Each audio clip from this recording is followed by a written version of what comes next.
నమస్తే, welcome to our channel. నేను పద్మిని. ప్రస్తుతంతో పాటు ప్రముఖ ఆస్ట్రాలజర్ ఫ్రమ్ చెన్నై ఈరోజు మన స్టూడియోకి విచ్చేయడం జరిగింది. ఆయన జ్యోతిష్య గజకేశరి డాక్టర్ ఆచార్య హరీష్ రామన్ గారు మనతో పాటు ఉన్నారు. మాట్లాడదాం. సార్ నమస్కారం అండి. నమస్కారం. ఎలా ఉన్నారు? బాగున్నాను. మీరు ఎలా ఉన్నారు? నేను బాగున్నాను. Thank you so much for your time. All the way from Chennai ఇక్కడికి మీరు రావటం జరిగింది. లాస్ట్ టైం మనం వీడియోస్ని అందించడం జరిగింది, రాశి ఫలాలు ఇవ్వడం జరిగింది ఉగాదిని పురస్కరించుకుని.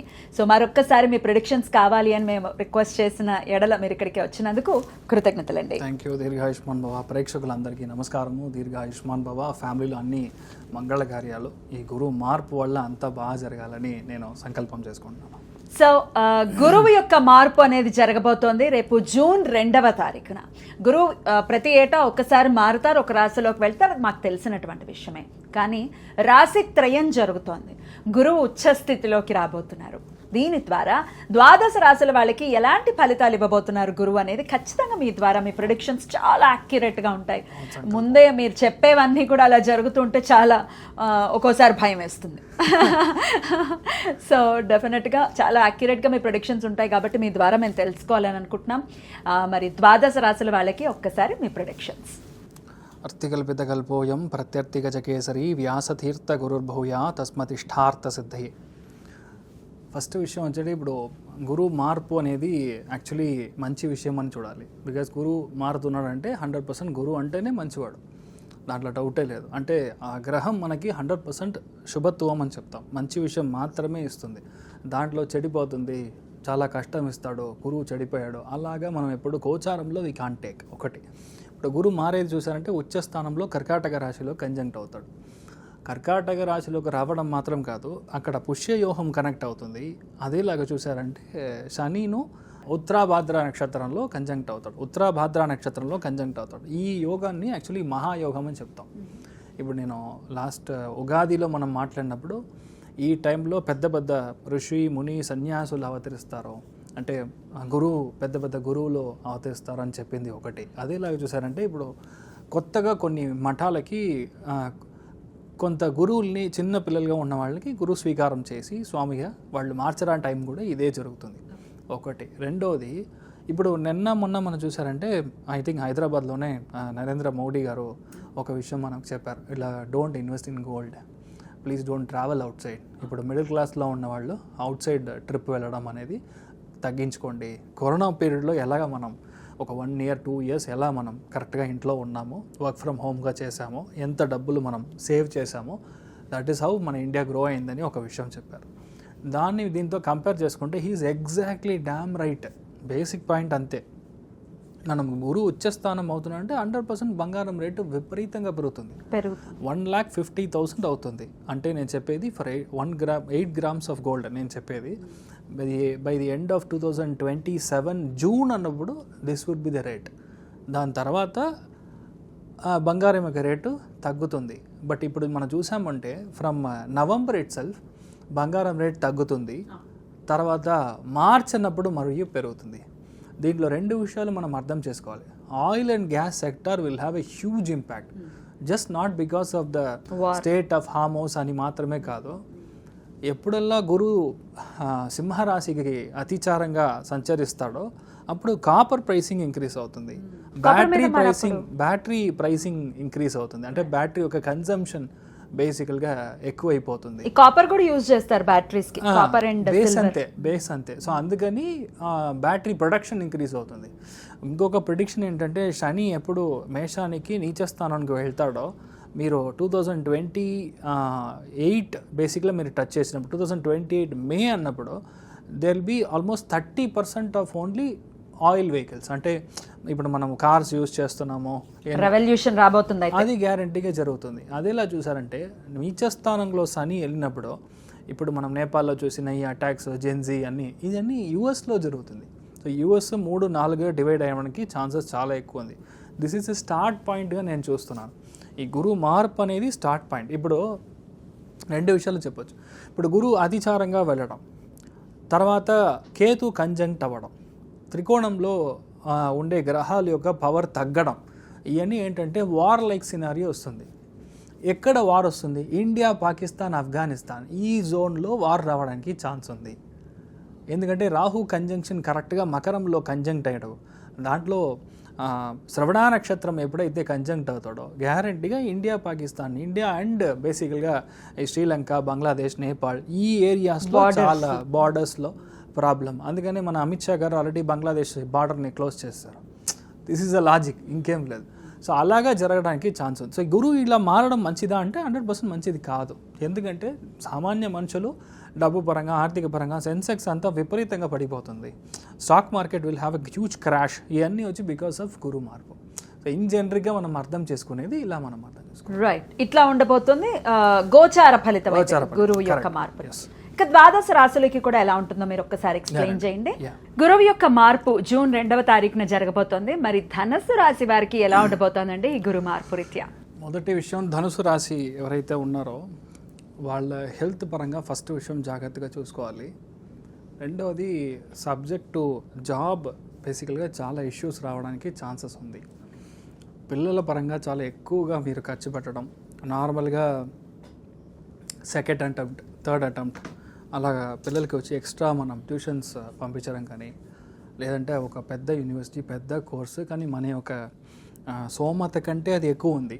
సో దానికి వచ్చి మనం ఎక్కువ అకౌంట్స్లో లోన్ తీసుకోవడం కానీ బ్యాంక్లో, దానివల్ల మనం కొంచెం అప్పుల పాలు అవ్వడం ఇలాంటి విషయం ఉంది. అష్టమంలో గురువు ఉచ్చమైనప్పుడు మీ ఫ్రెండ్ని నమ్మకూడదు. 100% you should not sign any, అయ్యో వీడు మంచోడు, చాలా వీడు ఫెంటాస్టిక్ అనే పర్సన్, వీడికి లోన్ ఇవ్వండి సార్, మావాడే సార్, మంచి జాబ్ ఇవ్వండి సార్. రెఫరెన్స్ మూలకంగా ఎవరికైనా జాబ్ మీరు ఇచ్చారంటే మీరు లోపలికి వెళ్ళడం ఖాయం.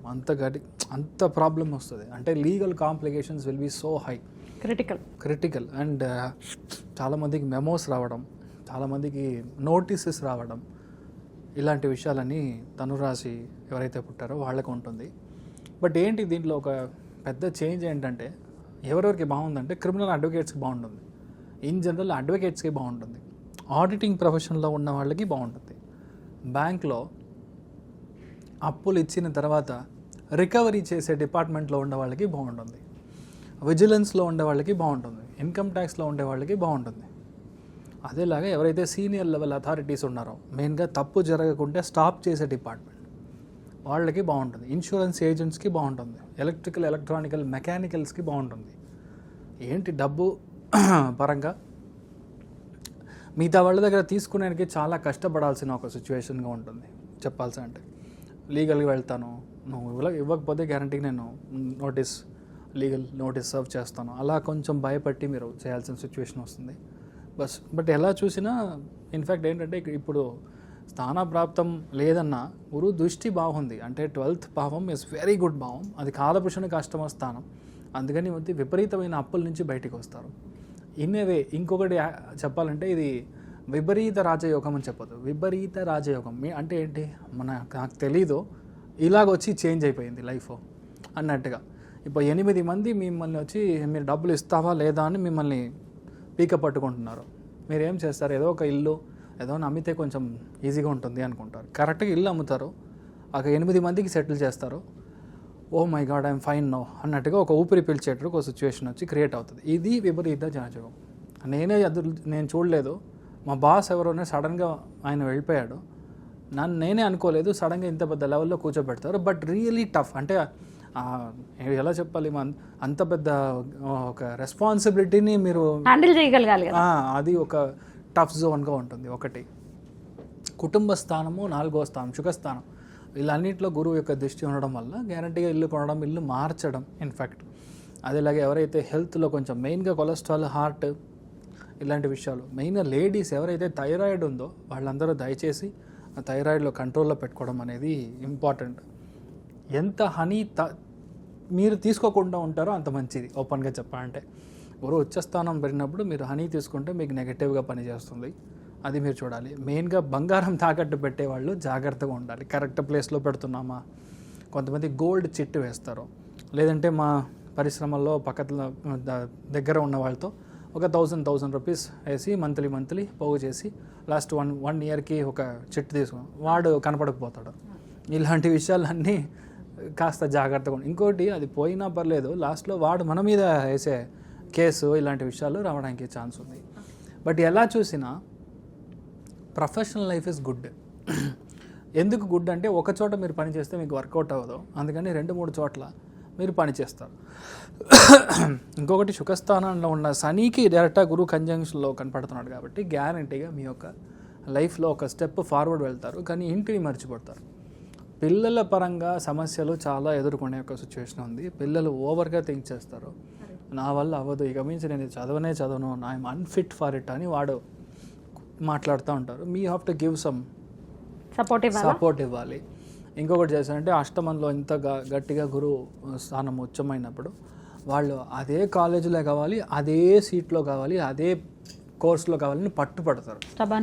అది దానికి మనం డబ్బులు ఎక్కువ ఖర్చు పెట్టాల్సి వస్తుంది. ఇలాంటి విషయాలన్నీ చూసుకోవాలి. ఫ్యామిలీ లైఫ్ 100% చూసుకోవాలి. అష్టమంలో గురువు ఉన్నప్పుడు కొన్ని విషయాలు సరిగా ఉండదు. సో అన్ని విషయాలు అంటే హస్బెండ్ అండ్ వైఫ్లో ఉన్న విషయాలు కానీ అన్నీ కొంచెం జాగ్రత్తగా చూసుకోవాలి. మెయిన్గా నేను చెప్పేది మీ మదర్ యొక్క హెల్త్. స్పెసిఫిక్గా అది అష్టమము అంటే గ్యారంటీగా మదర్ యొక్క హెల్త్, హార్ట్, బీపీ ఇలాంటి విషయాల్లో కాస్త జాగ్రత్తగా చూసుకోవడం అనేది మంచిది. ఫైనాన్షియల్గా మీకు ఇబ్బంది రాదు, డబ్బులు రావాల్సింది వస్తుంది. అప్పుడు ఎక్కడ ప్రాబ్లం అవుతుందంటే మీ యొక్క ఫ్యామిలీ లైఫ్ కాస్త ఇబ్బంది లేకుండా చూసుకోవడం అనేది మంచిది. ధనురాశి వాళ్ళకి ఇక టార్గెట్ మిస్ అవ్వకుండా మీరు ఉన్నారంటే ఆటోమేటిక్గా సెట్ అవుతుంది. రైట్. అయితే కొంత మిశ్రమ ఫలితాలు ఉన్నాయి కాబట్టి గురువు యొక్క అనుగ్రహం మాకు పరిపూర్ణంగా రావాలి అంటే ఎటువంటి పరిహారాలు చేసుకోవాలి? చందన అభిషేకం చేయించాలి. ఇంకా తిరుచెందూరు మురుగన్కి, యాక్చువల్గా మురుగన్ చెప్పొచ్చు, లేదా సుబ్రహ్మణ్య స్వామికి ఇక్కడ ఉన్నా ఓకే. అలా మీరు చేయించారంటే మంచి చేంజ్ వస్తుంది. ఇక్కడ హైదరాబాద్లో స్కందగిరి చాలా పవర్ఫుల్, ఫ్యాంటాస్టిక్ అని ఒక గుడి. ఇన్ఫ్యాక్ట్ రీసెంట్గా కూడా నేను వెళ్ళాను. అక్కడ మీరు చందనాభిషేకం, చందన కాపు అని చెప్తారు, అది మీరు వేయించిన విపరీతమైన చేంజెస్ వస్తూ ఉంటుంది. అదేలాగే ఎప్పుడు గురువు ఎప్పుడైతే ఉచ్చ స్థానంలో ఉన్నాడో అష్టమ స్థానం కనెక్ట్ అయినప్పుడు కూడా మీరు డైలీ చందనం పెట్టుకున్నారంటే దృష్టి స్థానం నివర్తి అవుతుంది. ఎక్కడ ఏనుగును చూసినా నమస్కారం చేయాలి. ఏనుగుకి అంత పవర్. మెయిన్గా ఆ ఏనుగుని మనం చూసాం, అది అష్టమ స్థానం ఉన్నప్పుడు 2 విషయాలు, గోమాతకి ఈక్వలెంట్ టు ఏనుగు, 2 ఒకటేలాగా ఈ గోచారంలో పనిచేస్తుంది. అది మాత్రం మీరు చేస్తే చాలు, చాలా బాగుంటుంది. అలా చాలా బాగుండాలి ధనుసు రాశి వారికి ఎటువంటి పరిస్థితులు. ఎందుకంటే ఒకంత భయాందోళనలోనే ఉన్నారు. ఎంత అర్ధాష్టమ శని కొంత ఇబ్బంది పెడుతోంది మమ్మల్ని అని కంప్లైంట్ చేసే వాళ్ళు ఉన్నారు. సో గురువు యొక్క అర్ధాష్టమ శని యొక్క పని జరగదు, ఇప్పుడు జరగదు. ఎందుకంటే ఇప్పుడు గురువు కంజంక్షన్లో ఉంది కాబట్టి నేను ఇది అష్టమ శనికి ఎలా చెప్పాను అలానే ధనుసు రాశి వాళ్ళకి ఇప్పుడు అర్ధాష్టమ శని యొక్క పని జరగదు. అంటే ఏంటి, ఊరు నుంచి బయటికి వెళ్ళాలి, ఇంటి నుంచి బయటికి వెళ్ళాలి, వేరే స్టేట్ వెళ్ళాలి ఒకటి. But at the same time ఇప్పుడు అతిచారంలో గురువు మార్పు ఉంటుంది. ఎప్పుడు మన డిసెంబర్ నెలలో అప్పుడు ధనుసు రాశి వాళ్ళకి కోటీశ్వర యోగం ఉంటుంది. బట్ టిల్ ద టైం కత్తి మీద నడిచేటట్టు ఉంటుంది. You can't even explain. ఆ స్పాట్ దాకా మీరు కాస్త జాగ్రత్తగా ఓపిక పట్టి మీరు హోల్డ్ చేశారు. మీ దగ్గర నుంచి డబ్బులు తీసుకొని మీకే అగేన్స్ట్గా మాట్లాడితే ఎలా ఉంటుంది? That is the scenario now. అందుకని కాస్త జాగ్రత్తగా ఉండాలి. దాని తర్వాత no problem, nothing to worry. చాలా బాగుంటుంది డిసెంబర్ తర్వాత. దాని యొక్క ట్రైలర్ అంటే 2027 మే ఒక ట్రైలర్ వచ్చి మీకు డిసెంబర్, జనవరి, ఫిబ్రవరిలో కనపడుతుంది. సో అంత బాగుంటుంది. So you will be happy. Beautiful. చాలా చక్కగా తెలియజేశారు. కృతజ్ఞతలు. నెక్స్ట్ వీడియోలో మకర రాశి గురించి తెలుసుకుందాం. Thank you sir. నమస్తే.